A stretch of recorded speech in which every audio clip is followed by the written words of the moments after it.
وعلى آله وصحابته عدد السكون والحركات أما بعد. أما بعدكم شكر الله سبحانه وتعالى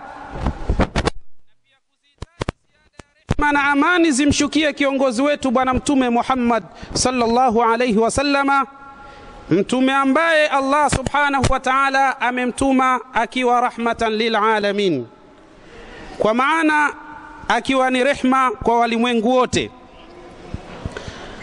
Ndugu zangu waislamu, mmoja katika tabia za Kiislamu au tabia za waislamu ni pale ambapo tunapokutana waislamu ni vema kupeana mawili matatu katika yale yaliyosemwa na Mwenyezi Mungu Subhanahu wa Ta'ala na yale ambayo yameelekezwa na kiongozi wetu wa umma ambaye si mwingine isipokuwa ni bwana mtume Muhammad sallallahu alayhi wasallam.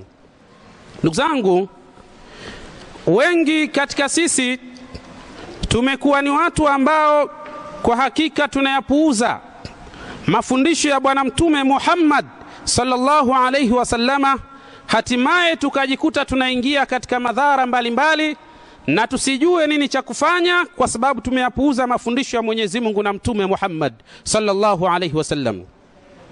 Alhamdulillah, siku mbili zilizopita tulikuwa msikiti wa pale Kisauni Mahadi, pale tumezungumza alhamdulillahi rabbil alamin, fawaida zimepatikana zilizopatikana. Lakini kabla ya hapo tumezungumza kwa Sheikh Bahero, pia tulizungumza zikapatikana faida zilizopatikana. Insha Allah na siku hii ya leo biidhnillah tunakusudia kuwa hapa katika msikiti wenu. Ama mada ambayo nakusudia kuifikisha katika muda huu mfupi ni mada yenye anwani inayosema limadha kathirun min ar-rijali yufqiduna quwwata al-jimaa. Mada hii ina maana kwa nini wanamume wengi wanapoteza ile ladha wanapokuwa katika kile chakula cha usiku. Hapa nitaomba watu wazima muwe makini kidogo, maneno nitakayoyatumia yatakuwa ni maneno ya kibalagha kidogo, maneno ya mafumbo, lakini nyinyi naamini biidhnillah subhanahu wa ta'ala mtanielewa kwa uzuri. Kwa nini wanamume wengi wanapoteza ladha katika kile chakula cha usiku? Hili ndio swali ambalo linahitaji kupatikana majibu. Lakini ikiwa hali hii imekutokea wewe au imemtokea jamaa yako au ndugu yako, nini anaweza kufanya ili kurejea katika hali iliyokuwa bora kwa mafundisho ya Mwenyezi Mungu na bwana mtume Muhammad sallallahu alayhi wasallam? Hili ndio somo la msingi ambalo tunahitaji waislamu kufahamishana katika yale ambayo tumeyafahamu kutoka kwa bwana mtume Muhammad sallallahu alayhi wasallam. Ndugu zangu, hapa kuna vitu takriban vitano ambavyo vilivyosemwa na wanachuoni mbalimbali. Kwa mfano ukimsoma bwana mkubwa Jalaluddin Abdurrahman as-Suyuti, al-Imam as-Suyuti ameeleza vizuri sana dhidi ya haya mambo matano. Lakini pia ukimsoma bwana mkubwa ambaye si mwingine isipokuwa ni Shamsuddin Muhammad ibn Abi Ayyub az-Zara'i ad-Dimashqi Ibn Qayyim al-Jawziyya, naye ameyataja kwa ufasaha na kwa uzuri kabisa masala haya. Lakini leo mimi nitamgusa Dr. Muhsin Aqil katika yale aliyoelekeza dhidi ya mambo haya matano, alafu tumuone bwana mtume Muhammad sallallahu alaihi wasallama nini amefundisha ili tuweze kupata natija katika umma kama jinsi ambavyo Allah subhanahu wa ta'ala anavyotueleza. Ndugu zangu, tukisema vitu vitano, kitu cha kwanza kuna kitu kinachoitwa khusiyah, ni katika vitu vya msingi katika masala ya mwanamume. Kitu cha kwanza kuna kitu kinachoitwa khusiyah, yani kitu cha pili kuna kitu kinachoitwa barbakhun, nyinyi mnaita epididymis. Kitu cha tatu kuna kitu kinachoitwa al-huwaisala, nyinyi mnaita seminal vesicle. Kitu cha tatu kuna kitu cha nne kuna kitu kinachoitwa al-mutha, nyinyi mnaita prostate. Alafu kuna kitu cha tano kinachoitwa al-qadib. Hivi ni vitu vitano vimeelezwa fasaha kabisa kwa wanachuoni, na kisha vikaelezwa kwamba vitu hivi vitano vinawezekana ikawa ni sababu ya wewe kuwa vizuri katika kile chakula cha usiku, au inawezekana ikawa ni sababu ya wewe kupungukiwa na ladha wakati wa kile chakula chenyewe cha usiku. Mnanielewa vizuri hapo watu wazima? Ndugu zangu, tunaposema vitu hivi unaweza ukaona labda haya ni mambo yamekuja hivi sasa. La, haya mambo ameyafundisha bwana mtume Muhammad sallallahu alaihi wasallam, na nitanukuu baadhi ya vitabu, utakwenda urejee utazame katika haya ambayo nitakayoyazungumza. Kwa mfano, ukimtazama Dr. Muhsin Aqil katika kitabu chake kinachoitwa Tibbul Imam Sadiqi, hebu nenda vizuri katika sala hili, utapata kuona namna alivyoeleza kwa ufasaha. Anasema yatakawanu aljihazu tanassuli lidhakar min masna'i linnutfi wa min majmu'ati min alanabib aldaqiqati almultafa allati tawassala hadhihi an-nutfa abra sa'il almani ila alihlil aw alqadib. Anasema mwanachuoni huyu, vimejitengeneza viungo vya uzazi kwa mwanamume kwa idhini yake Allah subhanahu wa ta'ala, katika kiwanda maalum ambacho Mwenyezi Mungu Subhanahu wa Ta'ala amekiandaa. Hicho kiwanda kikiwa kina mkusanyiko wa misuli midogo midogo iliyoshikana yenyewe kwa yenyewe, lakini misuli ambayo sifa yake ndiyo inatembeza zile nutfa au mbegu za kiume kutoka katika sehemu zilipozalishwa hizo mbegu za kiume kuzipeleka moja kwa moja katika sehemu maalum ambayo inapatikana kwa mwanamume. Hapa hiki ni kitu cha kwanza. Lakini hii ihlil tunasema sehemu ya mwanaume ni nini? Anasema udhun intisabiyun binsibabi dami fi, ni kiungo maalum ambacho kinapata uwezo. Natumia maneno magumu kidogo, lakini nyinyi nataka muwe makini sana. Ni kiungo ambacho kinapata uwezo wa kuweza kula chakula cha usiku kwa kupatikana msisimuko wa damu inayotosha katika maeneo husika. Hali hii itakufanya wewe mwanamume kuwa vizuri zaidi katika sala zima la kuendea masala haya ya chakula cha usiku. Yani inatakiwa damu iende vizuri sana katika maeneo husika. Itapofika katika kiwango kilichokuwa bora, wewe mwanaume utakuwa vizuri sana katika sala zima la kuelekea katika kile chakula cha usiku. Lakini hapa sasa utaweza kula kile chakula na utaweza kutoa zile nutfa za kiume kuelekea katika sehemu ya rahmi, hapa ambapo sasa ile nutfa zitakwenda kuelekea katika sehemu maalum iliyoandaliwa ambayo ni sehemu ya rahmi, katika sehemu maalum ya kizazi. Sasa hivi vitu vitano ndio nataka tuvitazame sasa kwa ufasaha, namna gani vinaweza vikamsababisha mwanamume akapoteza ile ladha au akapoteza nguvu ya hicho chakula chenyewe cha usiku, na vipi huyu mwanamume inawezekana akawa anafika haraka sana katika safari hiyo ambayo yeye anasafiri, anajikuta amefika haraka sana, akimwacha mkewe tahta ruhmatil alami, akiwa katika maumivu makali. Inakuwa ni mfano wa mtu ambaye alikuandalia chakula safi tena kilichoiva vizuri chenye ladha, akakuwekea mbele yako chakula kile. Unaponyosha mkono ili uanze kuchukua chakula hicho, anakuja mtu anakiondoa. Ndivyo wewe unaweza ukamwacha mkeo akiwa katika hali za namna hiyo. Nini cha kufanya? Ndio masala ambayo tunataka tufahamishane kwa mujibu wa Qur'ani na Sunna za Bwana Mtume Muhammad sallallahu alaihi wasallam. Ndugu zangu, tunaposema kitu cha kwanza al-khusya, maana yake ni masna'u lin-nutfi. Hii khusya maana yake ndio sehemu ambayo Allah subhanahu wa ta'ala ameiandaa kama sehemu muhimu inayoweza kutengeneza mbegu za kiume. Allah ameiandaa sehemu muhimu katika khusya, ndio sehemu ambayo inaweza kutengeneza zile mbegu za kiume. Lakini wakati kitengeneza zile mbegu za kiume, tunasema ni sehemu maalum pia ambayo imeandaliwa kwa ajili ya kutoa zile hormonati dhukura, yani hormones za kiume ambazo zinazompambanua akajulikana huyu ni mwanamume na huyu ni mwanamke. Yani hapo ndo mahala ambapo Allah subhanahu wa ta'ala amepajalia pakitengeneza zile hormones za kiume. Ndio maana utamuona mwanamume anaota ndevu kwa kuwa tayari zile hormones zinazalishwa katika sehemu hiyo, lakini akaonekana vile vile mwanamume haoti matiti, hana maziwa. Ni sehemu ambayo inayofanya kazi, ni maeneo hayo ambayo Mwenyezi Mungu Subhanahu wa Ta'ala ameziweka zile hormonati dhukura ambazo kazi yake ni kumfanya mwanamume kuwa katika hali ya tofauti na alivyo mwanamke. Pia ni moja katika kazi za msingi zinazopatikana katika kitu kinachoitwa al-khusya. Lakini hapa hii khusya inapatikana wapi katika kiungo cha mwanadamu? Wapi inapatikana? Khusya inapatikana katika sehemu maalum katika sehemu ya mwanadamu, hasa mwanamume ndio namkusudia hapa.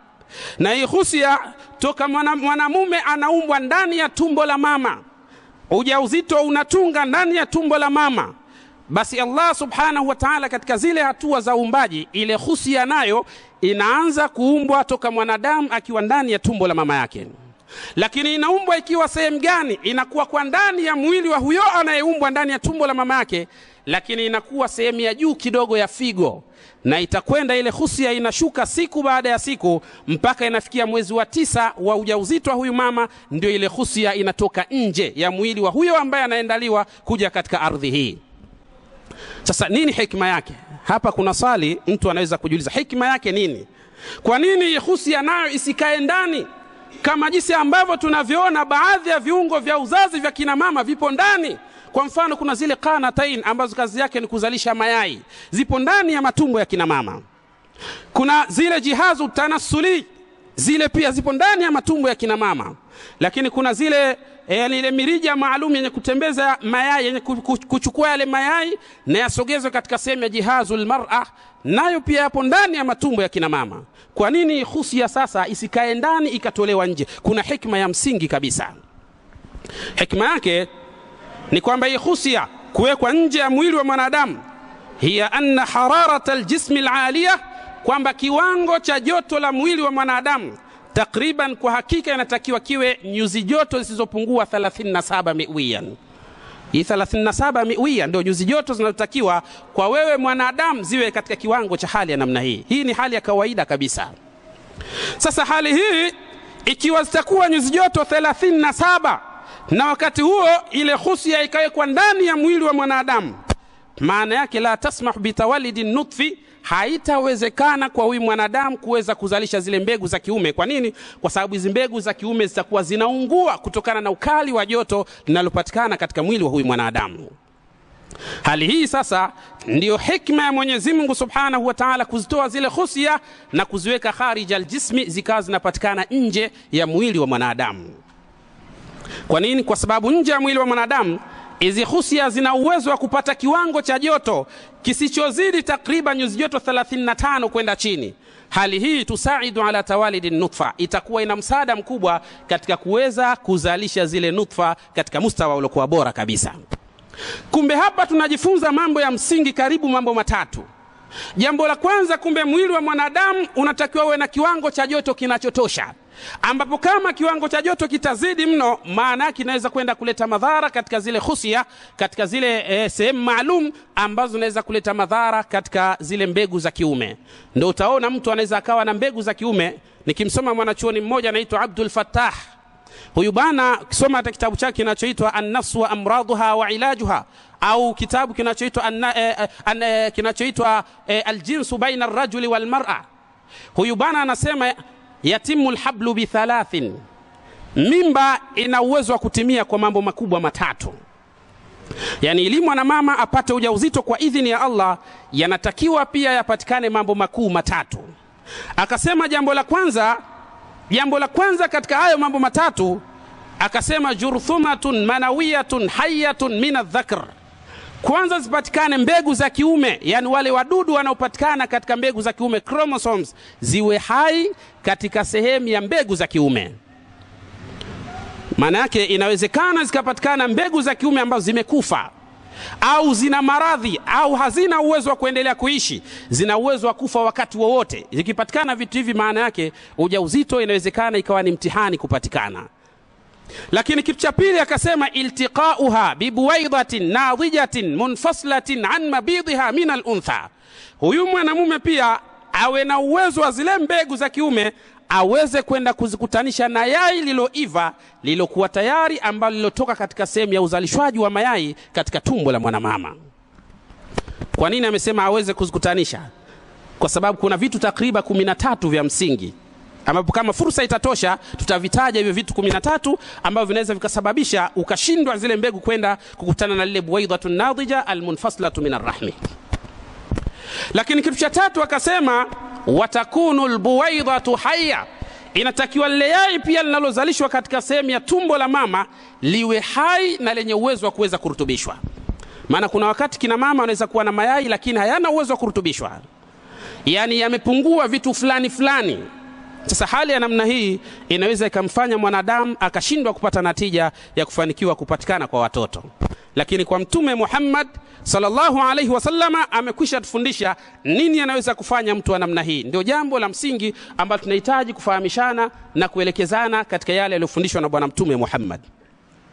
Sasa tukirejea katika somo letu la msingi, ni kwamba kiwango cha joto kitapokuwa kikubwa zaidi katika mwili wa mwanamume, hii inaweza kupelekea mambo makuu matatu.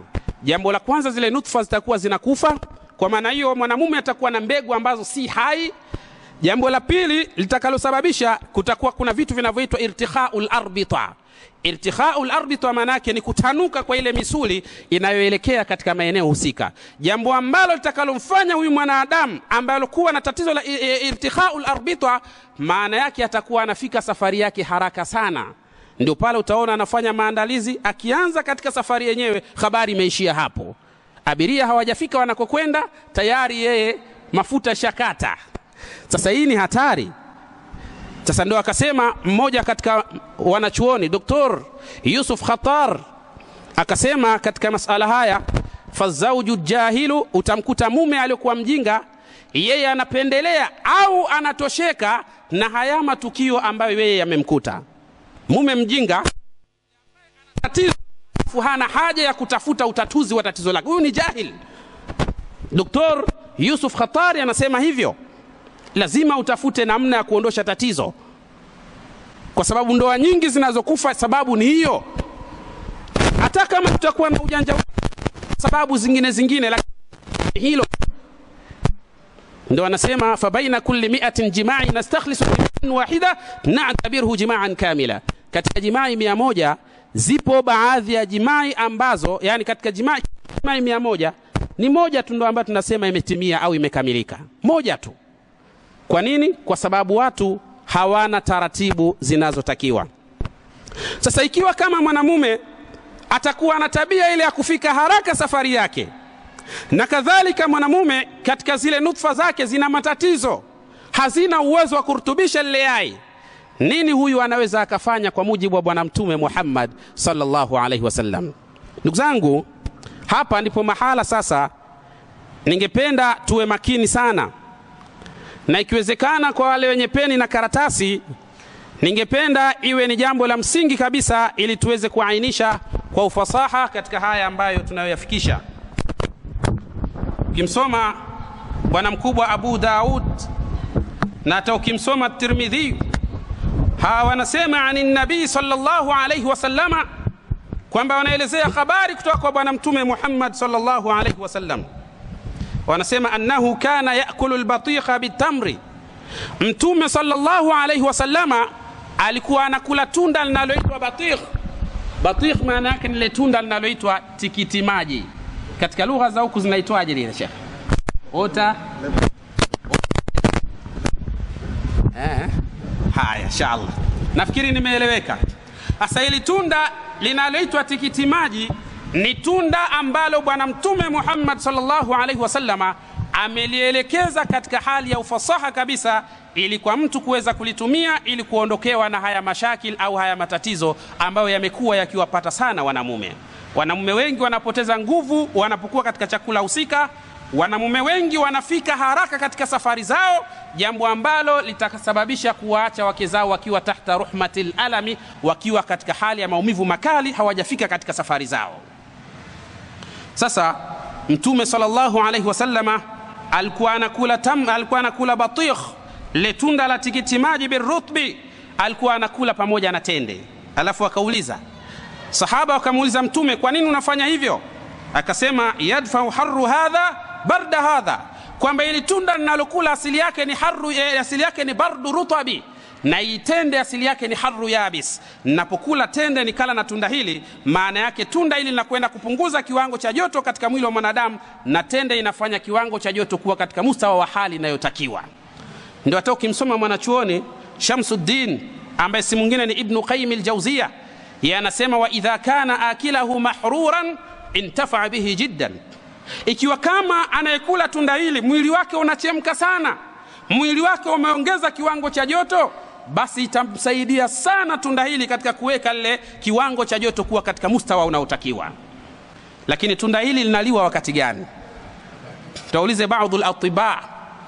Kiwasoma baadhi ya madaktari wanasema innahu qabla at-ta'ami yaghsilu al-batna ghasla wa yudhhibu bid-da'i aslan.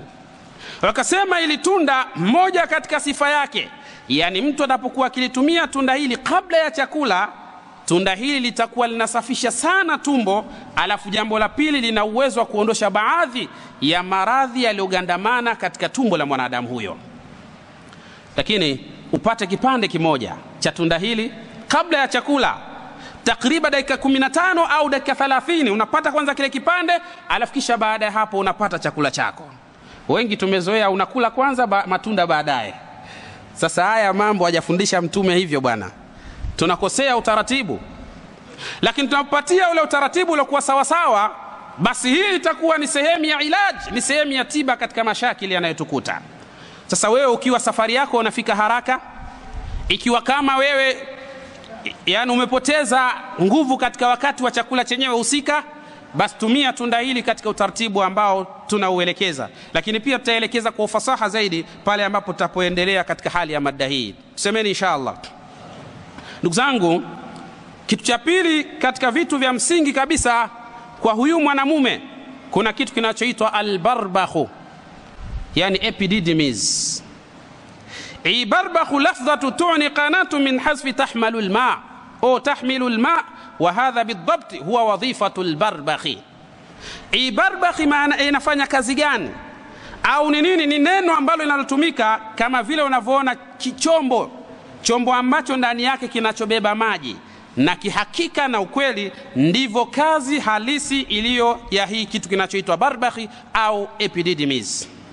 Nini maana yake? Hiya naqlu an-nutfati ma'a sa'ili alladhi tasbahu fihi min al-qanayat al-manawiyya ila habli al-manawi.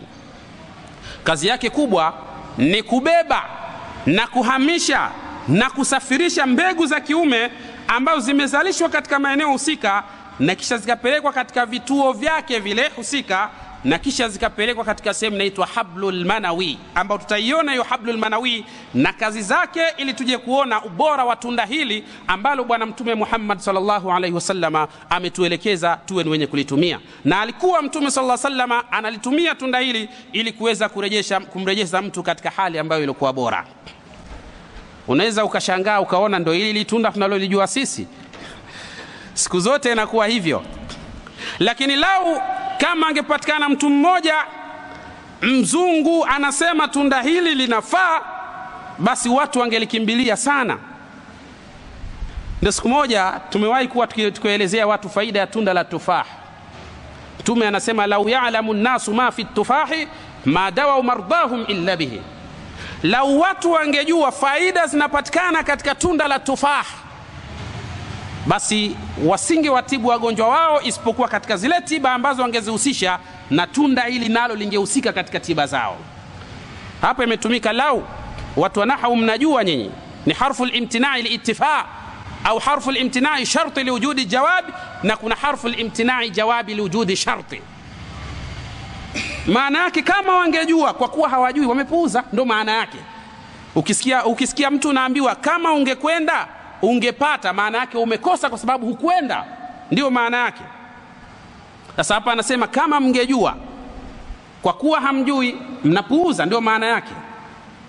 Sasa ni vizuri sana haya mambo kuweza kuyaainisha ili watu waweze kujua tunawezaje kumrejea bwana Mtume Muhammad ili tuweze kupata natija katika mafundisho yake bwana Mtume Muhammad sallallahu alaihi wasallam.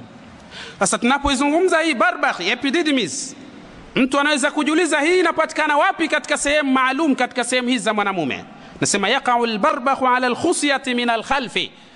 Barbakhi inapatikana katika sehemu ya khusya ya mwanamume, lakini sehemu ya nyuma katika ile khusya, lakini kwa nyuma hapa ndipo kinapatikana kitu kinachoitwa barbakhi au epididymis, ambayo urefu wake ni mita 6. Hebu pima sasa wewe urefu wa mita 6, hiyo epididymis inapatikana katika sehemu yako husika. Mita moja si tunaijua ndugu zangu? Sasa ziwe 6 zile mita 6. Lakini pamoja na hali hiyo kwamba hizi mita 6 Mwenyezi Mungu Subhanahu wa Ta'ala ameijalia hiyo epididymis yaltafu haula nafsihi, imejikunja sana katika utaratibu aliotaka Allah Subhanahu wa Ta'ala, hatta inna tulahu adh-dhahriya la yazidu an 6 cm, imekwenda mpaka katika hali ya urefu wake katika hali ya jicho la kawaida ukitazama haizidi urefu wa sentimita 6. Hebu tazama ufundi wa Allah subhanahu wa ta'ala katika sala zima la uumbaji. Yani kitu kina urefu cha mita 6, lakini Mwenyezi Mungu subhanahu wa ta'ala amekiumba katika mustawa uliokuwa bora, kikakaa katika utaratibu uliokuwa mzuri, ikafikia urefu wake haifiki hata sentimita 6. Kwa nini wewe usiwe ni mja mwenye shukrani ya kumshukuru Allah subhanahu wa ta'ala? Sasa hii ni epididymis, ambao sasa hii kazi yake ni nini? Tatajammau alhayawanatu almanawiyya. Hapa ndipo ambapo sasa hujikusanya zile chromosomes, yani wale wadudu wale wanaopatikana katika mbegu za kiume hukusanyika katika maeneo hayo. Nataka nikuonyeshe ili tunda namna linavyofanya kazi, na tuone kauli ya Bwana Mtume Muhammad sallallahu alaihi wasallam. Takriban karne ya 7 watu wanakuja kukubali mafundisho ya Bwana Mtume Muhammad sallallahu alaihi wasallam. Karne hizi ni wanakuja kukubali katika nyakati hizi ambao ni miaka mingi sana imepita, Mtume kafundisha, leo wanakiri na wanakuja kukubali habari zilizoelezwa na Bwana Mtume Muhammad sallallahu alaihi wasallam. Tunasema tatajammau alhayawanatu almanawiyya. Hapa ni sehemu ambapo hujikusanya wale hayawanatu almanawiyya, wale vijidudu vinavyopatikana katika sehemu ya mbegu za kiume hujikusanya fil barbakhi, hapa katika hii epididymis, bimiati malayin, mamia kwa mamilion hujikusanya katika sehemu hiyo. Yani wale vile vijidudu vinakuwa mamia kwa mamilion hujikusanya katika sehemu hiyo husika. Kisha baada ya kusanyika hapa katika sehemu hiyo husika, thumma tandafi'u ba'da dhalika sabihatan fi tayarin ma'iyin mukawwanin min ifrazati alqanawati almanawiyya walbarbakhi.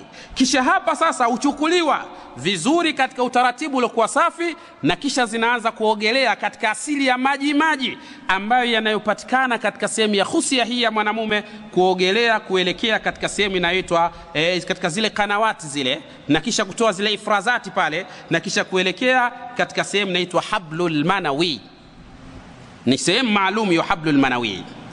Sasa hii hablul manawi nayo baada ya zile chromosomes hadi zile mbegu za kiume kufika pale katika sehemu ya hablul manawi, hapa sasa napo uchukua na kupeleka katika sehemu inaitwa al-huwaisala, yani seminal vesicle. Hii sasa huchukuliwa na kupelekwa pale. Baada ya kufika hapo sasa, hivi viwili hablul manawi na kitu kinachoitwa huwaisala kwa pamoja vinatengeneza qanatul qadhifa, uwezekano wa zile mbegu sasa kutoka katika hali ya kuchupa na kuruka katika hali ya juu. Ndio Allah subhanahu wa ta'ala anasema katika Qur'an, falyanzuril insanu mimma khuliqa min ma'in dafiqin yakhruju min bayni sulbi wat tara'ib. Haya ni maneno ya Allahu tabaraka wa ta'ala. Sasa hapa tunaona huwaisala pamoja na kitu kinachoitwa hablul manawi, hivi vinashirikiana pamoja kutengeneza kitu kinachoitwa qanatul qadhifa, yani ule uwezekano wa kuweza kuruka zile mbegu na kuelekea mbele, hatimaye kwenda kukutana na buwaidhatun nadhija, lile yai liloiva ambalo lilokuwa tayari, ambalo lilotoka katika sehemu ya uzalishwaji wa mayai katika sehemu muhimu inayopatikana katika sehemu la tumbo la mwanamama. Hapa itakwenda katika mustawa wa namna hii.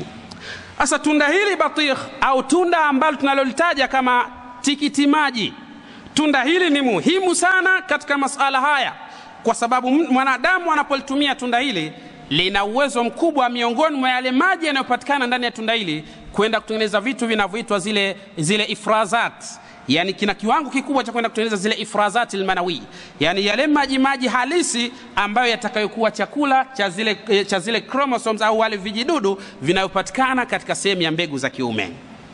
Kwa nini? Ndio kazi ya huwaisala almanawiyya.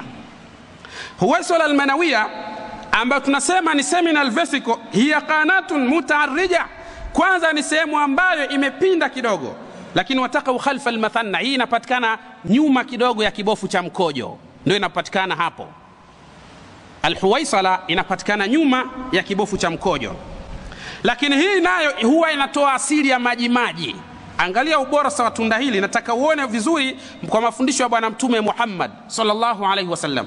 Hii nayo huwa inatoa asili ya maji ambayo maji yake ni muhimu sana katika kufanya kuwa ni chakula cha wale chromosomes au wale vijidudu vinavyopatikana katika mbegu za kiume.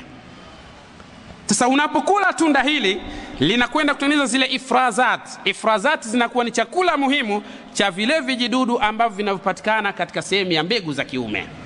Hapa sasa inatengeneza nashati pia. Nashati maana yake vile viungo vitakuwa vizuri zaidi katika hali ambayo ifuatayo. Tutaona tunapotazama katika kitu kinachoitwa almutha au prostate au tezi dume inayopatikana kwa mwanamume. Sasa hizi zinakuwa katika hali za namna hii. Asa wewe usipate tabu ukaenda kununua madawa mbalimbali, hebu tumia ili tunda lilofundishwa na Bwana Mtume Muhammad sallallahu alaihi wasallam. Utaona faida, utaona ubora wa masala kama haya. Yani utapolitumia kwa utaratibu maalum, inawezekana ukafikia mahala ukaandika katika mlango wa nyumba yako heshima imerudi. Si naeleweka vizuri Pale katika nyumba yako unaandika heshima imerudi.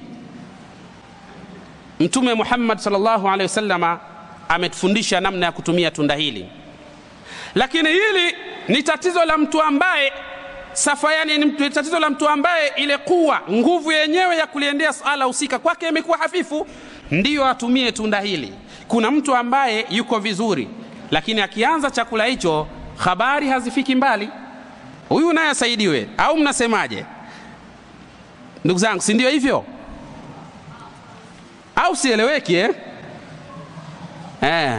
Sasa huyu naye asaidiwe, kwa sababu moja katika mashakili na matatizo makubwa mno, hili nalo ni tatizo kubwa. Tatizo kubwa.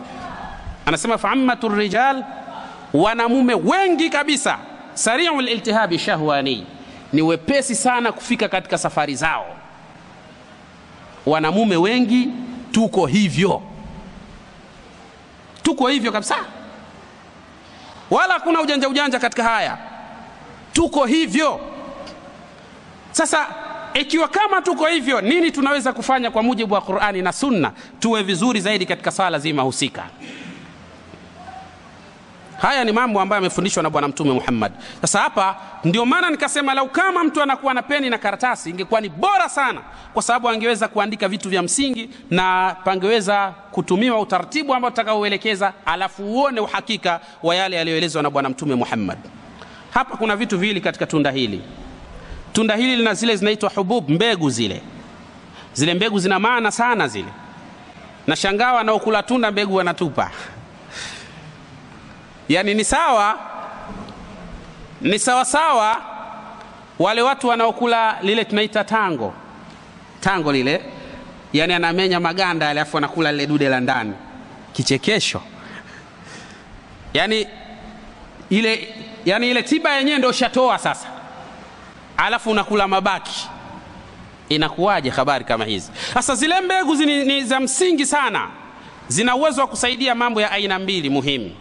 Jambo la kwanza, kwa mtu ambaye anawahi kufika haraka sana katika swala zima lile la chakula cha usiku, zile mbegu unaweza ukazichukua, mbegu zile za tikiti maji, ukazikausha katika jua labda, kisha baada ya hapo ukazitwanga zile mbegu. Nataka uone ubora wa tunda hili. Kwa nini kana nabii sallallahu alayhi wasallam yaakulu albatikha bitamri au birutbi? Kwa nini mtume alikuwa anafanya hivyo? Anakula tende, anakula na tunda hili. Kwa nini mtume sallallahu alaihi wasallam alikuwa anafanya hivyo?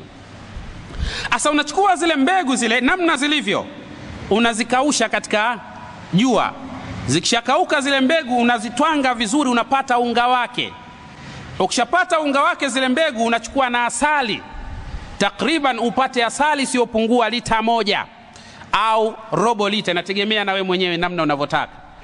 Kisha ikiwa kama ni robo lita, unapata vijiko 3 vikubwa vya unga wa ile mbegu ya tikiti maji. Changanya vizuri sana na asali.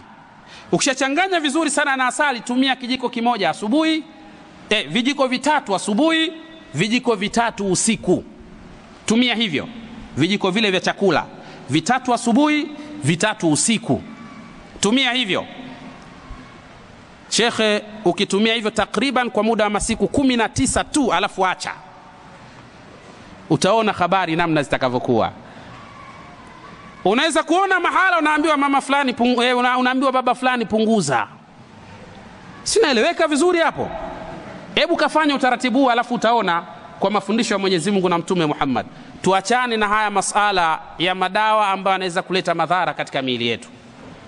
Hizi hazina madhara. Zilizofundishwa na Bwana Mtume ni salama kwa afya na ni salama katika utendaji pia. Maana miongoni mwetu tupo ambao hatuwezi katika chakula kile, lazima tuwe na tembe 2-3 za yale mambo mengine yale. Siyataji mimi, siyajui, lakini nyinyi mnajua zaidi. Inawezekana kuna wenzangu katika sisi tunajua zaidi yale mambo, yale tembe 2-3 ya yale mambo yetu yale. Sasa hii ni hatari shekhe. Hebu tumrejee Bwana Mtume Muhammad sallallahu alaihi wasallam. Sasa haya ni katika masala ambayo ni vizuri zaidi kufahamishana. Lakini tunda hili lina kazi nyingine, zile mbegu zake. Kazi ya pili ya msingi kabisa, kuna watu wana maradhi ya ribo, pumu. Labda katika baridi anakuwa katika hali za namna hiyo. Mbegu hizi zina maana sana ndugu zangu. Zichukue zile, ziunguze, upate jivu lake lile. Alafu zisage vizuri lile jivu lake. Ukipata na buni ya kahawa ni nzuri zaidi. Unachanganya pamoja, unasaga vizuri kabisa. Alafu unachanganya na asali. Unamsubiri wakati ule mtu ameshikwa sana hiyo hali, ndio mpe kijiko kimoja. Kwanza ukimpa kijiko kimoja pale pale, dakika 2 nyingi ile hali itamwacha. Alafu ana uwezo wa kukaa takriban miaka 5 hiyo hali hajaiona kwa idhini ya Allah subhanahu wa ta'ala. Sasa haya mambo ni mambo ya msingi sana, tunahitaji kufahamishana, kuelekezana na pia kujuzana, lakini pale ambapo tunapata fursa ya kuyafanya haya. Sasa kwa hiyo unapotumia tunda hili una nafasi kubwa sana ya kujiweka katika hali ambayo ilikuwa bora. Lakini kitu cha tatu tukasema ni hii huwaisala, bimaana seminal vesicle, hiya qanatun mutaarrija, ambayo hii tukasema inapatikana khalfa almathanna, nyuma kidogo ya kibofu cha mkojo. Na hii kazi yake huwa inatoa asili ya majimaji, ambao majimaji haya yanakuwa ni chakula kwa wale hayawanatul manawiyya. Lakini kitu cha 4, kuna kitu kinachoitwa almutha, yani prostate. Hiya ghuddatun taqau asfala almathanna. Hii ni sehemu ambayo inapatikana chini ya kibofu cha mkojo. Ile tumesema inapatikana sehemu ya kibofu cha mkojo kwa nyuma, hii inapatikana chini ya kibofu cha mkojo. Lakini hii kazi yake sasa ni kutengeneza nashati kwa wale hayawanatul manawiyya. Nashati manake wanakuwa wachangamfu na wanakuwa na haraka, yani wanatamani kufanya zile habari zenyewe husika. Sio hapo naeleweka vizuri wa hayawanatul manawiyya. Kwa kazi ya hii sasa ni kutengeneza tanshit. Kwa hiyo pale unapokula tunda hili likaenda kutengeneza zile ifrazati katika sehemu ya huwaisala, seminal vesicle. Hii sasa inatengeneza kitu kinachoitwa moja kwa moja, inasafirisha zile ifrazati, zinatoka pale zinaelekea katika sehemu ya kitu kinachoitwa mutha, bimaana tezi dume. Hii tezi dume sasa inatengeneza nashati, ndio unamuona mwanamume anakuwa yuko vizuri zaidi katika swala zima lile chakula cha usiku. Kwa nini tuache tunda hili? Na kwa nini tulitumia ndivyo sivyo? Yani mtu anakula kesha shiba, anasema sasa wakati wa tunda. Sio tunda alafu nile, nile kwanza alafu nitakula tunda baadaye. Sasa haya mambo ndugu zangu ni mambo ya msingi sana, tunatakiwa kuweza kuyafahamu kwa ufasaha, na kwa idhini ya Allah subhanahu wa ta'ala naamini shifa itapatikana kwa huruma yake Mwenyezi Mungu subhanahu wa ta'ala. Sheikh, ukifika wakati wa adhana utaniambia. Naam. Lakini kitu cha 5 tukasema kuna kitu kinachoitwa alqadib. Qadib ni maeneo yenyewe husika.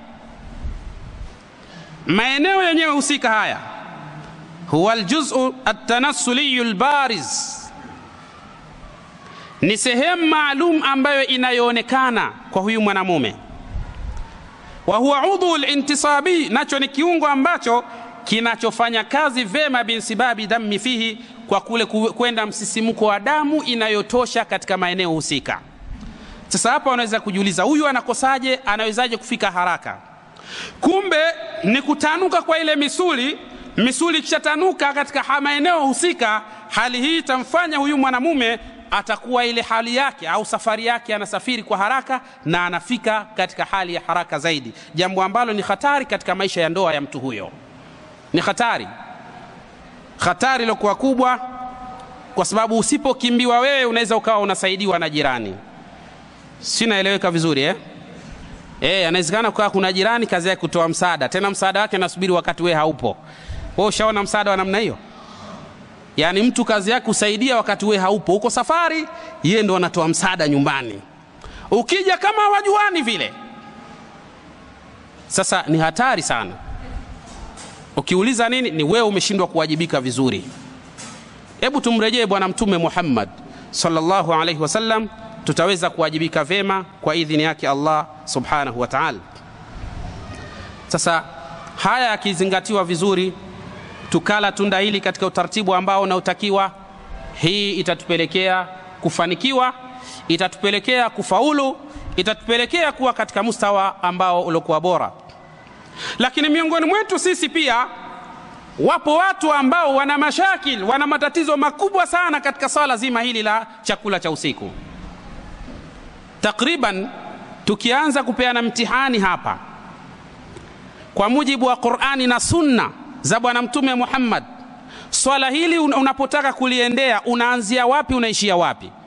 Tukipeana mtihani hapa shekhe, inaweza kuwa mtihani mkubwa. Kuna wengine pale pa kuanzia ndo tunaishia. Yani ndio ukweli ulivyo. Na wengi katika sisi tunajua hili swala ni swala la fitra, yani swala la maumbile, kwa maana umezaliwa tayari unajua. Si kweli. Hili swala ni ilmu maalum. Na ilmu maalum haswa, inatakiwa mtu akae darasani asome kabisa kwamba anaanza hapa naishia hapa. Mtume sallallahu alayhi wasallam anasema fuddilatil mar'atu 'ala ar-rajuli bi 99 juz'an min al-ladha walakinna Allah alqa 'alayhinna al-haya. Mtume sallallahu alayhi wasallam anasema hawa kina mama wao wamepewa takriban 99 au 99 za ladha katika chakula hicho cha usiku, lakini Mwenyezi Mungu Subhanahu wa Ta'ala amewapa haya, wanaibu sana wale. Sasa jiulize wewe, ulishawahi kufikia katika zile hata 10 katika hizo 99 zilizosemwa na bwana mtume? Ulishawahi? Utakuta tunafanya ubabaishaji katika sala muhimu. Ndio tabu iko hapo. Hapa wanachuoni wamesema masala kwa ufasaha. Kuna vitu vinavyoitwa kaifiyat, kuna vile vitoshelezo vyake muhimu, kuna zile adabu zake muhimu, lakini kadhalika vile vile kuna namna zile ambazo zilizoelekezwa kiufasaha katika kuliendea sala katika mustawa ambao unaotakiwa.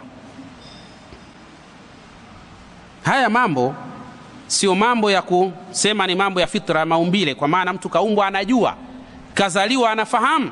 La, bali maelekezo ni muhimu kufuata kwa bwana mtume Muhammad sallallahu alaihi wasallam. Ndio katika hadithi nyingine mtume sallallahu alaihi wasallam amekataza sana kwa sisi wanamume, tunapokuwa katika kile chakula cha usiku alafu tukatosheka kisha tukawaacha wake zetu. Mtume amekataza, amesema kama jinsi ambavyo wewe ulivyokidhi haja yako, basi na yeye ana haki ya kukidhi na yeye haja yake. Tena kuna mtu mwingine baada ya habari husika, yeye kaisha shiba, anageuka kabisa, anamgeuzia mgongo mkewe. Subhanallah. Huu ni mtihani uliokuwa mkubwa. Wewe unaweza kuona kama ni mambo madogo madogo hivi, lakini ndio yanashakuwa na kuharibia haya. Na kuna mtu mwingine anaridhika safari yake, kisha safiri mara moja hana tena uwezo, anaridhika na hali ya namna hii. Hapana, lazima tutafute suluhisho ya hili tatizo ni nini, na ni lazima tumrejee bwana mtume Muhammad sallallahu alaihi wasallam. Kanuni ya miili ya kina mama inakuwa na uwezo wa swala hili zaidi mara 99 zaidi kuliko mwanamume. Sasa usipofanya maandalizi vizuri, kila siku wewe utakuwa unaishia katika sala la kutofikia katika hali husika, na hali hii inaweza ikaleta madhara yafuatayo. Jambo la kwanza, ikiwa huyu mwanamume atakuwa anakula chakula hicho cha usiku na mkewe katika hali ambayo huyu mke afiki vizuri katika safari yake, hii inaweza ikatengeneza vitu vikubwa viwili. Kwanza, inaweza kutengeneza kitu kinachoitwa al-ghaziratul gamida. Al-gharizatul gamida, yani zile hisia za mwanamama zinaweza zikaganda zikawa katika hali namna hii, hali ambayo inaweza kumpelekea huyu mwanamama akawa hahisi chochote anapokuwa katika chakula cha usiku. Ndio utaona unaambiwa mimi sijisikii chochote, yani naona tabu tu katika sala lenyewe husika. Kwa nini? Kusia zile ghariza zishakuwa gamida, siaganda. Na hali hii sasa inaweza kuleta madhara makubwa ya aina mbili. jambo la kwanza inaweza kutengeneza kitu kinachoitwa uqmun au uqrun, ugumba au utasa kwa huyu mwanamama. Kwa nini? Kwa sababu kama jinsi ambavyo unavyojiona wewe kuna baadhi ya vitu fulani vitoke, ndivyo na yeye hivyo hivyo kuna baadhi ya vitu natakiwa vitoke. Si inaeleweka vizuri hapo? Sasa panafanywaje mpaka hii hali iwe katika mustawa huu? Hapa ni sehemu ngumu sana. Katika darasa kama hizi zilikuwa zinahitaji kabisa papatikane semina maalum ya watu wazima peke yao, ndio paelezwe pale, kwa maana pataanziwa hapa na kuishia hapa. Nikiwasoma wanachuoni wamebainisha mambo haya kwa uzuri mno. Yupo mwanachuoni mmoja anasema takriban zipo sehemu kwa mwanamama zisizopungua 41 zinatakiwa wewe mwanamume uzifahamu. Msome bwana mkubwa mmoja anaitwa Dr. Yusuf Khattar katika kitabu chake.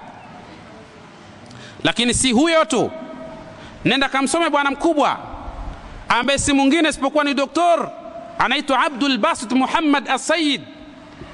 Amesema kwa uzuri sana katika masala. Yeye anasema kuna sehemu takriban 71. Huyu bwana mkubwa anasema zipo 41, anasema zipo 71. Ni darasa maalumu hili. Lakini hizi sehemu zote lazima upate kuzifahamu. Unaanza wapi, unaishia wapi? Ndio maana nikasema tukupeana mitihani hapa inawezekana ikawa kituko. Yaani shekhe ubana anatuletea mambo ya ajabu kabisa huyu bwana.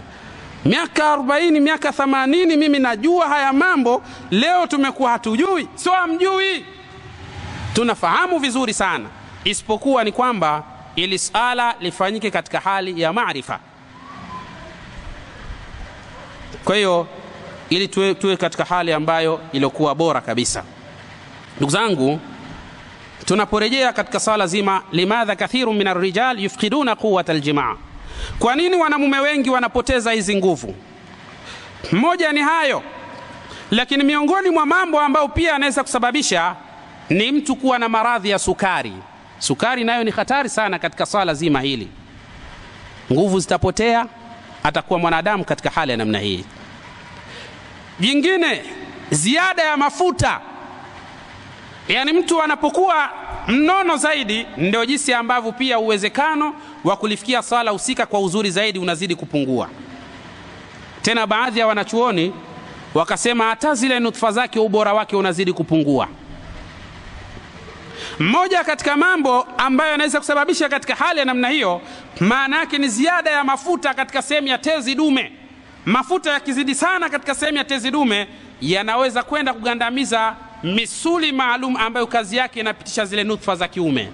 Hali hii itamsababisha huyu mwanadamu, itasinyaa ile mishipa, itapelekea baadhi ya mishipa pia inayoelekea katika sehemu husika nayo pia itasinyaa. Ikisinyaa mishipa hii itasababisha madhara yafuatayo. Mmoja, itaanza kumpelekea huyu mwanadamu damu haitakwenda sawa sawa katika hali inavyotakiwa kwenda katika sehemu zile husika. Kwa kuwa damu itakuwa haiendi sambamba katika sehemu husika, hali hii itampelekea huyu mwanamume nguvu zake zitaanza kushuka siku baada ya siku. Ndio utajiona matukio haya yanakutokea ukiwa katika chakula kile cha usiku, katikati ya chakula chenyewe mambo yanashindikana. Wakati mwingine anaandaa vizuri, maandalizi yake yanakuwa mazuri, anakuwa yuko vizuri, akianza tu katika chakula chenyewe habari zimeishia hapo.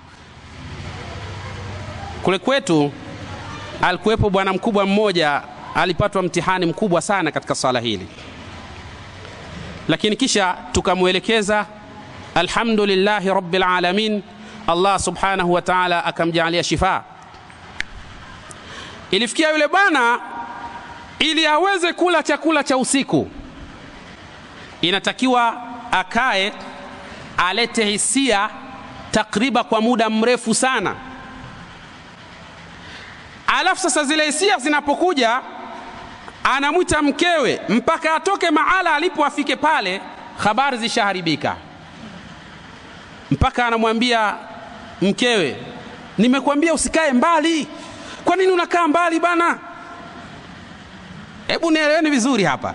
Anamwambia hivyo kutokana na nini? Mambo yashaharibika. Mtihani mkubwa, ni mtihani mzito sana huu. Sasa ikafikia mahala anamwambia usikae mbali, Mimi ninavuta hisia, zikija vizuri nikwambia tu fulani njoo basi haraka sana. Lakini kafikia mahala anamwambia usivae hata nani hino. Unaeleweka vizuri Usivae kwa sababu mpaka ufike mahala uvue hiyo nishaharibikiwa. Sasa ni mtihani mkubwa. Ukifikia hapo shekhe, ni mtihani mkubwa. Lakini huyu nini tatizo? Mtu huyu nini tatizo? Lazima paeleweke tatizo. Ndio maana namsoma mara nyingi sana mwanachuoni Sheikhul Islam Ibn Taymiyyah rahimahullah au rahmatullahi alayh. Huyu bwana ameeleza vitu vya msingi sana. Hata ukimsoma Ibn Qayyim al-Jawziyya katika kitabu Tibun Nabawi amesema vizuri sana katika swala zima husika. Akasema cha kwanza, kwa mtu ambaye alikuwa mtabibu alikuwa bora, kwanza anatakiwa ajue maradhi. Huo unajua haya maradhi, ujue chanzo chake, chanzo cha maradhi ni nini. Ukishajua chanzo cha maradhi, ujue kiwango cha maradhi. Haya maradhi mpaka sasa kiwango chake ni kipi? Alafu pia ujue umri wa maradhi, umri wake. Toka maradhi yamemsibu huyu mwanadamu mpaka leo, umri wake ni umri gani? Lazima ujue hivi vitu. Anasema ukishafahamu hivyo sasa ndipo utajua dawa inayotosha kutokana na kiwango cha umri wa maradhi ya mtu huyu na kutokana na kiwango cha maradhi ya mtu huyu. Vikipatikana vitu hivi, ndipo hapa penye siri ya yale maneno yalosemwa na Bwana Mtume Muhammad sallallahu alaihi wasallama, likulli da'i dawaun fa idha usiba dawa'u da'i bari'a biidhnillah. Ndio siri yake inapatikana hapa. Akasema hapa ndio penye siri ya maneno ya Mtume aliposema maradhi yote yana dawa zake, yote kwa ujumla wake yana dawa zake. Lakini panapopatiwa dawa ya maradhi husika, mtu atapona kwa idhini ya Allah subhanahu wa ta'ala. Atapona tu kwa idhini ya Allah, kwa kuwa tayari imepatiwa dawa ya maradhi husika. Sasa lazima kuwa makini sana katika mashakili kama haya. Kwa hiyo ziada ya mafuta nayo ni sehemu hatari ambayo inaweza kumsababisha mwanadamu, kumziwia kutofikia katika hali yake husika kwa mujibu wa namna miili yetu namna ilivyo. Itasinyaa ile.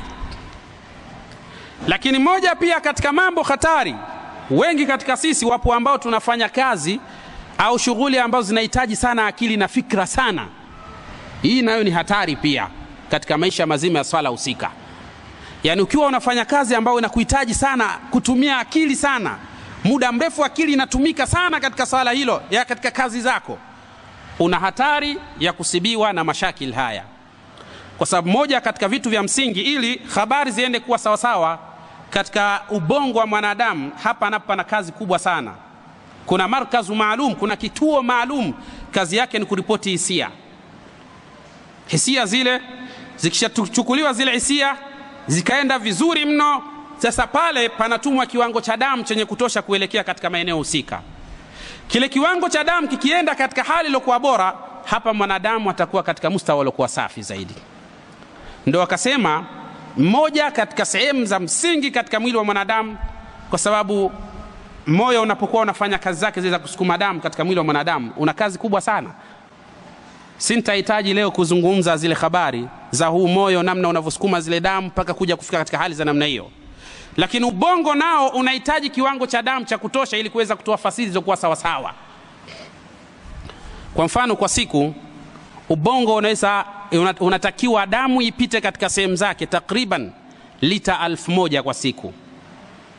Lita 1000 kwa siku unapita pale, yani inapita pale damu katika ubongo wa mwanadamu. Kwa nini? Kwa sababu hapa ndipo panaweza kufanya kazi zake katika mustawa uliokuwa bora. Sasa iwapo kama damu itakwenda chini ya kiwango, inaweza kutengeneza vitu vifuatavyo. Kwanza, takasala ad-dimagh an ada'i a'malihi, itapelekea ubongo utaanza kushusha utendaji wake uliokuwa bora. Na ubongo ukishusha utendaji wake, sio mpaka kwako wewe utasalimika, mpaka kwako wewe pataharibika pia. Na nielewa nikitumia kwako yani pale nyumbani kwako pataharibika pia. Lakini pia kama damu itaacha kwenda katika ubongo wa mwanadamu takriban katika muda usiopungua sekunde 10 tu, hii itamsababishia mwanadamu atapatwa na kitu kinachoitwa ghaibuba. Yani ndio utaona anatikisika mwili mzima hivi. Ndio ghaibuba hiyo, anatikisika mwili mzima. Hii maana yake damu imeacha kwenda katika ubongo wa huyu mwanadamu takriban sekunde kadhaa. Hatari kubwa kama itadumu hali hiyo kwa muda wa dakika 3 mpaka dakika 4. hii inaweza ikapelekea zikafa zile zinazoitwa khalaya dimaghia, chembe chembe hai zinazoishi katika ubongo wa mwanadamu, na zikifa hizi na wewe uhai wako ndio umefikia mwisho. Sasa inatakiwa pia damu iweze kutembea katika mustawa wake uliokuwa bora. Baadhi ya miili yetu pia ipo miili ambayo inatengeneza ziada ya kitu kinachoitwa balghami, yani ziada ya baridi katika mwili wa mwanadamu. Ipo miili yetu inafanya hivyo pia. Ikitengeneza ziada ya baridi, hii inaweza ikaenda kuleta madhara katika kitu unachoitwa kuriyatu damu, ule mzunguko wa damu katika mwili wa mwanadamu.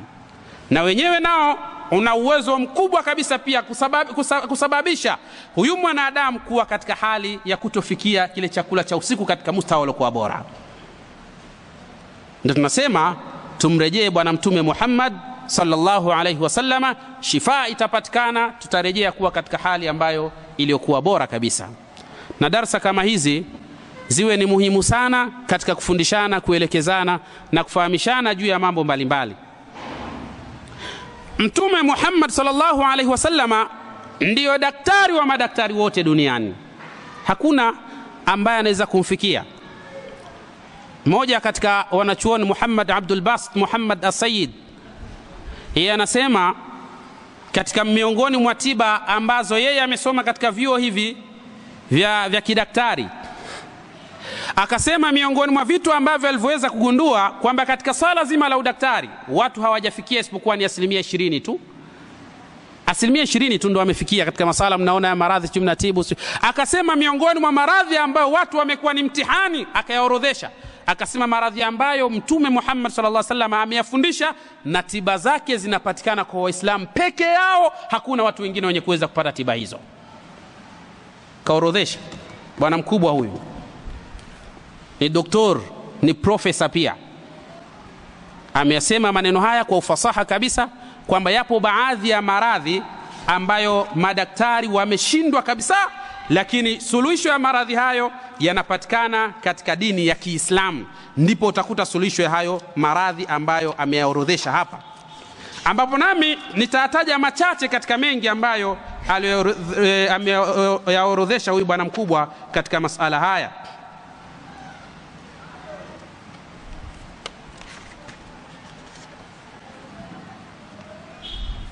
Na nukuu baadhi ya maneno ambayo anasema wal atibba'u al-adidin. Maana hii habari ni ndefu kidogo, naanza tukati. Anasema na madaktari wengi kabisa kwa wingi wao ambao wamekuwa wakitumia baadhi ya madawa, tena madawa ya majani pamoja na madawa ya miti iliyofundishwa na bwana mtume Muhammad sallallahu alaihi wasallam. Anasema nimetambua pia, anasema alimtu minhum annahum bil adwiyati al kimyawiyya ajizuna an ilaji mu'dhami al amradi. Anasema nimefahamu ya kwamba wengi katika wale wanaotumia madawa yenye kemikali wameshindwa kutibia au kutibu maradhi makubwa, tena maradhi hatari katika afya na maisha ya mwanadamu. Wa anna al-amrada, na kwamba ya maradhi asbahati muzmina, yamekuwa ni ya muda mrefu mno. Wa annahu yatimu taskinu a'radi al-marad faqat, kwamba wamekuwa na uwezo wa kutuliza tu baadhi ya maradhi, lakini sio kutibu kabisa. Wamekuwa na uwezo wa kutuliza baadhi ya maradhi, si kutibu kabisa. Jamani, nikuulizeni swali nyinyi, kuna watu wana maradhi ya sukari, kweli si kweli? Mnishasikia hospitali gani imetangaza dawa ya sukari? Si tunayo. Zaidi ya unapewa insulin zile unatumia, ndio inakuwa dawa zako za kutumia kila siku. Sivyo ndivyo? Hakika. Sasa huyu bwana mkubwa anasema hivyo. Akasema mathalan, mfano atibbaul amrad albatina, mfano madaktari wa maradhi ya ndani ya mwili wa mwanadamu. Madaktari wa maradhi ya ndani ya mwili wa mwanadamu, anasema alimtu minhum annahu la yujadu ilaju lilqulun alasabi. Akasema moja katika vitu hatari nimefahamu hawana kabisa kwa watu ambao walosibiwa na maradhi katika sehemu ya utumbo mdogo ambao ulotengeneza kansa. Kansa ya utumbo mdogo ukiwa nayo katika hali za sasa katika hospitali zetu, wewe unaondoka tu. Akasema hivyo. Lakini akasema walqurhatu walhumuda, na mpaka sasa wanasumbuka sana na dawa ya vidonda vya tumbo na gesi iliyozidi katika tumbo la mwanadamu. Wanasumbuka sana mpaka sasa.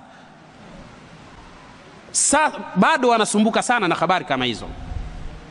Lakini sio hilo tu, wa fairusatul kabidi, na vile virusi katika sehemu ya ini vinaweza kusababisha cirrhosis ya maini yakatoboka ikawa na vijitobo au yakasinyaa.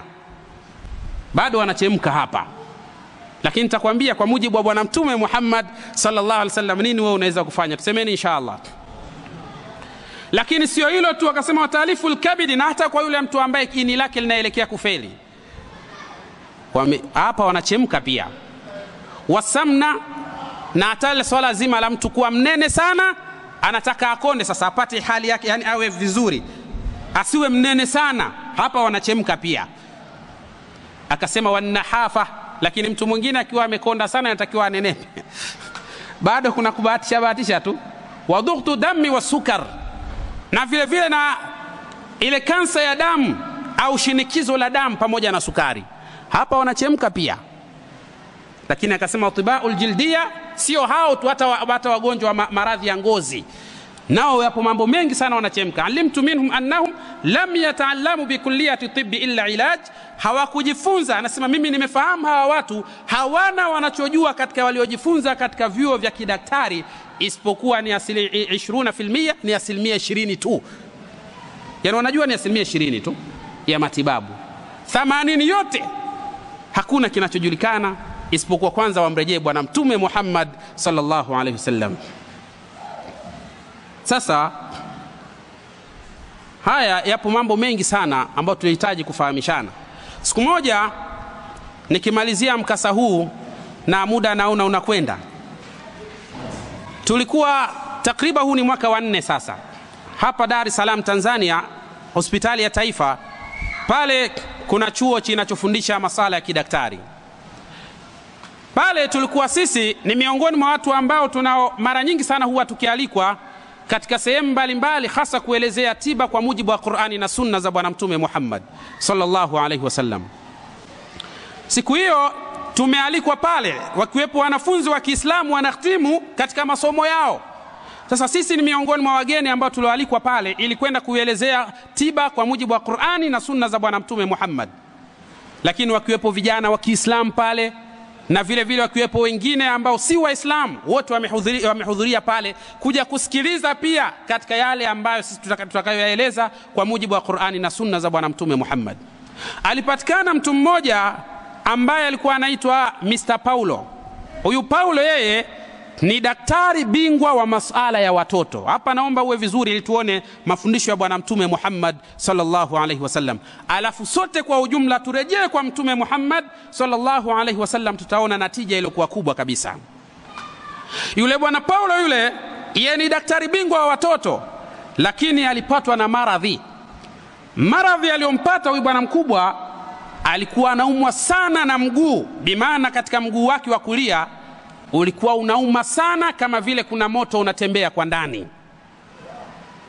Lakini ubana akiwa katika hali ya namna hii, akafanywa vipimo pale Muhimbili, ikaonekana hana tatizo. Ikaonekana bado vipimo vyetu sisi ni hafifu, huyu bana achukuliwe apelekwe India. Sote tunafahamu kwamba India ni moja katika sehemu yenye matibabu bora zaidi duniani. Kweli si kweli? Inafuatiwa na Ujerumani, Stuttgart huko. Sasa haya ni katika masala muhimu kabisa. Sasa yule bana akaona, ikaonekana apelekwe India. Akaenda India nako, akafanywa vipimo, bahati mbaya hakukuonekana maradhi yanayomsibu, lakini anaumwa. Sasa akapewa dawa kwa ajili ya kupunguza maumivu au kutuliza maumivu. Nataka nikufundishe vitu vya msingi sana ambavyo hata wewe unaweza ukaenda kufanya nyumbani ikawa ni sababu ya kupata nusura kwa idhini ya Allah. Tusemeni inshallah.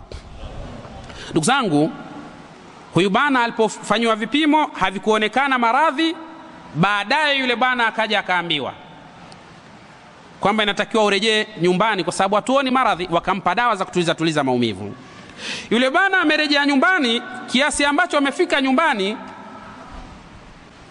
amekaa wiki ya kwanza. Wiki ya pili ndio tunafanya sisi semina hiyo. Yule bana akaona ni bora au hudhurie pale. Akahudhuria katika ile semina, tulikuwa tukizungumzia matunda ya aina mbili. Tunda la ruman linaloitwa komamanga, sijui kwa lugha ya huku linaitwaje au linafahamika hivyo hivyo Naam, na tukawa tunazungumzia tunda la tufah au apple ile. Pia tuliyazungumza haya kwa mujibu wa bwana mtume Muhammad sallallahu alaihi wasallam.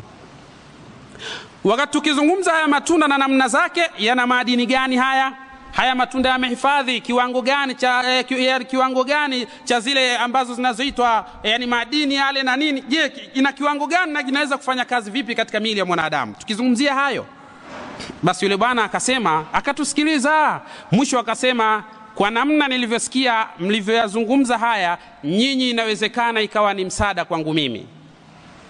Tazama, mtu sio Muislamu huyo, lakini anasema, anawaambia Waislamu, inawezekana nyinyi mkawa ni msaada kwangu mimi. Tukamwambia tatizo lako ni nini? Akatoa kidogo suruali katika mguu wake. Tukaona mguu ushaanza kunywea kutokana na hali ya maumivu namna anavyoyapata yule bwana. Akasema, mnaweza kunisaidia vipi katika sala hili? Tukamwambia, kwanza sisi tumemsoma mwanachuoni Shamsuddin Muhammad ibn Abi Ayyub az-Zara'i ad-Dimashqi Ibn Qayyim al-Jawziyya. Yeye anatuambia kwanza inatakiwa ujue maradhi na chanzo cha maradhi. Kwanza tunataka tujue tatizo lako limetokana na nini. Akasema, mimi ni mguu wangu tu unauma. Tukamwambia, kwa tunavyofahamu sisi tatizo hili limeanzia katika sehemu ya sulbi, uti wa mgongo. Akasema, mimi mgongoni sina tatizo, niko vizuri, ni mguu tu ndo tatizo langu. Tukamwambia, tunavyofahamu sisi ni katika uti wa mgongo ndo penye tatizo. Yule bwana ikabidi sasa tukamshauri sisi. Tukamwambia, hebu hawa jamaa zako, madaktari wenzako hawa, hebu waambie kufanyia x-ray kwanza katika uti wa mgongo. La, kama itakuwa tatizo hakuna, basi tutaangalia namna nyingine ya kufanya. Yule bwana wakamfanyia x-ray, wakamwambia madaktari wenzake, umeona tatizo hii hapa. Yule bwana anashangaa, nyinyi haya mambo mmeyajuaje? Mimi nimefanywa vipimo, haikuonekana hii. Nyinyi mmefahamu vipi haya masala? Tukamwambia, sisi tumemsoma bwana mtume Muhammad karne ya 7. Anasemaje? Tukamwambia, bwana mtume Muhammad sallallahu alaihi wasallama yeye anatueleza katika mwili wa mwanadamu kuna vitu vinavyoitwa ghudhurufia. Ghudhurufia ni mifupa laini inayopatikana baina ya mfupa na mfupa, zimewekwa na Mwenyezi Mungu Subhanahu wa Ta'ala kwa lengo la kuzuia istidam, mgongano na msuguano baina ya mfupa na mfupa, ambavyo kama vitasuguana hivi vinaweza vikaleta hatari na maumivu makali kwa mtu mwenye tatizo hilo. Sasa pia katika uti wa mgongo zipo zile ghudhurufia ambazo pia zinazuia istidamu zile. Kwa hali ya namna hii, kwa kuwa mwili wa mwanadamu ukitengeneza mfumo wa joto kali, hii inaweza ikamsababishia mwanadamu zile ghudhurufia zikatafunwa, zile zikalika, na zikilika hizi zinaweza kusababisha hali ifuatayo. Katika uti wa mgongo kwa ndani, katika ule uti wa mgongo wenyewe kuna vitu vinavyoitwa aslaku telegrafia, ambazo zile aslaku telegrafia ni kama yani misuli maalum ambayo ambayo sifa yake hiyo imekuja kuunga katika sehemu ya gamba la ubongo kwa huku nyuma, alafu kisha imekuja katika mwili kupitia katika uti wa mgongo. Alafu hii sasa kazi yake, moja katika mambo ya msingi ni kuhakikisha kwamba inatengeneza mawasiliano katika mwili wa mwanadamu, lakini pia inasafirisha kiwango cha umeme kinachotumwa katika mwili wa mwanadamu, bimaana almaujatul kahrabaiyya. Kwa nini? Kwa sababu kila sekunde 12 inatakiwa mwili utume kiwango cha umeme katika sehemu ya dimagh ya ubongo wa mwanadamu ili kutengeneza nashati katika sehemu ya ubongo. Alafu ubongo nao utatuma kile kiwango cha umeme, kitarejea tena katika mwili wa mwanadamu. Sasa kwa kuwa zile ghudhurufia zimeliwa, na baada ya kuliwa zile ghudhurufia katika hali namna hii, sasa zile aslaku telegrafia zimegandamana. Hali hii kiwango cha umeme kinachopenya kuelekea katika sehemu ya ubongo wa mwanadamu kinakuwa ni kidogo. Hali hii ndio inakutengenezea hali ya namna hiyo, unahisi kama vile kuna moto unaotembea kwa ndani. Yule bwana akasema, kama naanza kukuelewa sasa. Nikamwambia, utaelewa tu. Haya ni ya bwana mtume Muhammad, wama yantiqu anil hawa in huwa illa wahyun yuha. Kwa hiyo tunamthibitishia Qur'ani katika mwili wake. Sasa baada ya kuyasema haya, yule bwana akasema, hapa nishakueleweni, sasa nifanye nini ili niweze kurejea katika hali ya afya yangu? Tukamwambia, hapa inatakiwa uchukue tunda hili la ruman, komamanga hili, tena ukipata alhamid inakuwa ni aula sana, bichi ambalo halijaiva ni bora zaidi kuliko liloiva. Sasa lile chukua pamoja na tufaha, twanga haya matunda kwa pamoja, kisha ukishatwanga kwa pamoja ya hifadhi, bimaana ule unga wake uweke katika sehemu yenye kimvuli, utachuja yale maji. Baada hapo utabakia ule unga, usiuanike juani, utakuwa umepoteza kila kitu. Anika katika sehemu ya kimvuli. Baada ya hapo, kisha chukua kijiko kimoja cha ule mchanganyo wa ule unga, chemsha katika glasi ya maziwa. Chemsha katika glasi ya maziwa, alafu kunywa asubuhi, kunywa jioni.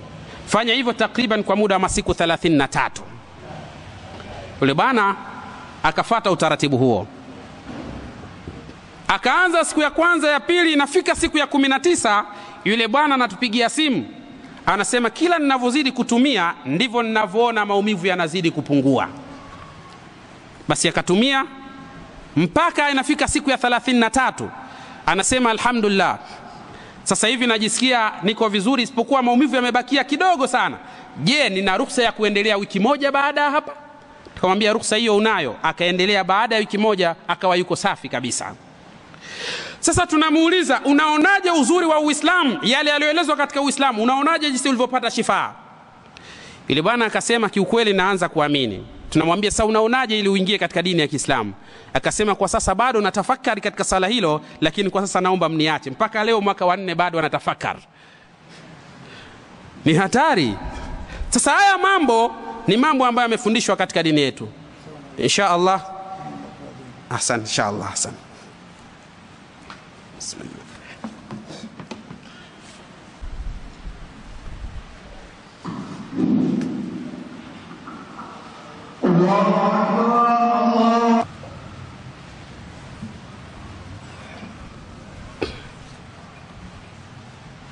Naam.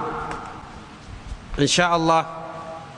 Sasa wakati huu naomba nitoe fursa ya maswali kwa yule mtu mwenye swali, ili tuone namna gani tunaweza kuwa tumefahamu au namna gani tunaweza tukapata changamoto katika haya inshallah. Kama kuna mtu mwenye swali, tunatoa fursa hiyo aulize, ili tuweze kupata changamoto au tuweze kufahamu baadhi ya mambo ili faida iweze kupatikana inshallah. Naam Sheikh. Naam.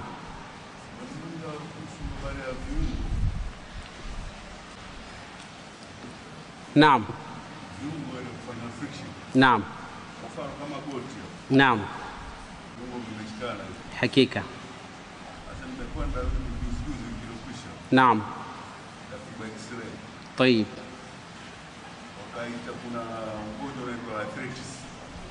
طيب. صحيح. سبحان الله. نعم. ndio. Naam. La, hapo isababishi na uti wa mgongo. Hiyo kuna vitu wanaitwa righwatun safrawiyya au wanaita safra. Safra maana yake ni ziada ya harru yabis katika mwili wa mwanadamu. Harru yabis inapozidi sana, mara nyingi huwa inazalishwa katika tumbo la mwanadamu. Alafu ile sasa huwa inatembea katika mwili mzima. Asa ikienda kwa wingi katika sehemu fulani, hasa katika sehemu za mafasil, sehemu hizi za maungio, ndo huwa inaweza kutengeneza vitu vya namna hiyo. Hiyo sio uti wa mgongo shekhi wangu. Ni vitu wanaitwa safra au harru yabis, ambazo zikizalishwa kwa wingi huwa zinaweza zikaenda kwa wingi sana katika sehemu za mafasil au maungio haya, ndio inaweza kusababishia mwanadamu hali za namna hiyo. Kwa maana magoti hayo kuwa katika hali ya namna hiyo ni hizo harru yabis. Na anasema mmoja katika wanachuoni, anasema al-urfu bil mashakil nisfu al-ilaji, kulijua tatizo ni nusu nzima ya tiba, kwa sababu ilaji zitakazokwenda zitakuwa sambamba na yale matatizo husika. Sasa nini unaweza ukafanya, ndio jambo la msingi sana. Sijui unaweza kuwa tayari hapo uandike habari hizi. Naam, baadaye inshallah. Naam. Naam inshallah. والسلام. نعم. طيب.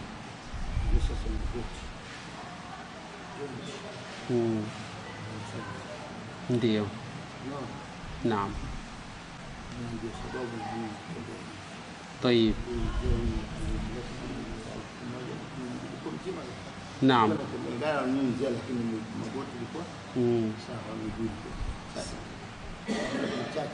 نعم. طيب. Sheikh ameuliza swali zuri sana kwamba magoti yamekuwa yakimuuma sana na sehemu hizi. Naam, inshallah. Naam. Chakula usiku ile nina miaka sijui mingapi toka miaka 2012 13 mpaka sasa sijaona chakula yani. Subhanallah. La, na ndivyo inavyotakiwa. Mimi nasema kula hiyo imenishinda. طيب. Sasa inshallah maana yake kwa wanaume hapo wenyewe. Hakika. Hiyo chakula. Sasa ni nini imenisababisha? Hakika inshallah. Kwanza mtoto wangu wa mwisho ana miaka 4.5. طيب. Na mdogo kutoka Tanga. Aiwa. Kwa hiyo natamani Mwenyezi Mungu akipenda apatikane mwingine. Takbir. Hivi ndio inavyotakiwa wana. Sasa niambie. Haswa Sheikh wangu, hii hali inatakiwa upate kitu kinachoitwa wanaita habat sauda. Habat sauda yani. Sawa? Alafu upate na kitu anaita hilba au hulba. Hulba yote hiyo nimeshakunywa, habat sauda nimeisugua wapi? Ngoja basi. Hulba yote hiyo ameniambia unakuja uko supu nimekunywa. Ngoja. Allahu akbar. Naam. Kwamba upate hulba, habat sauda, upate zanjabil, tangawizi ile. Sawa. Alafu kuna kitu kinachoitwa mjaafar, mti fulani unaitwa mjaafar. Unaupata huo? Sasa ukishapata hizi tatu hizi, zinatakiwa uzitengeneze katika mfumo ufuatao. Zote zisagwe pamoja, upate unga katika mimi hapa Naam. nimetoka bara. طيب. Nimekuja kwa ajili hii. Naam. Sasa. Naam. Si uniandikie nitume mtoto afanye vitu naomba na kusihi. Inshallah, hakuna shaka. Uniandikie yote na vile ya kufanya. Naam. Nimesikia hata hiyo tikitimaji. Naam. Mbegu yake uniandikie yote. Inshallah biidhnillah. Na kusihi tafadhali. Inshallah. Hata kesho ukiwa mzee utasihi watoto. Inshallah biidhnillah. Basi nafikiri wakati nao umetaraddad, sio? Kwa hiyo inshallah tutamwandikia mzee hizo habari, na ambaye anazihitaji inshallah tutakuwa tumeziandika, basi anaweza kanukuu pale na tutaelekeza pia matumizi yake. Naona muda wa sala umefika. Bado dakika 5. Basi huu ni muda mzuri wa tusali sunna. Tutoe fursa hiyo. Inshallah mimi naomba niishie hapa. Assalamu alaikum wa rahmatullahi wa barakatuh.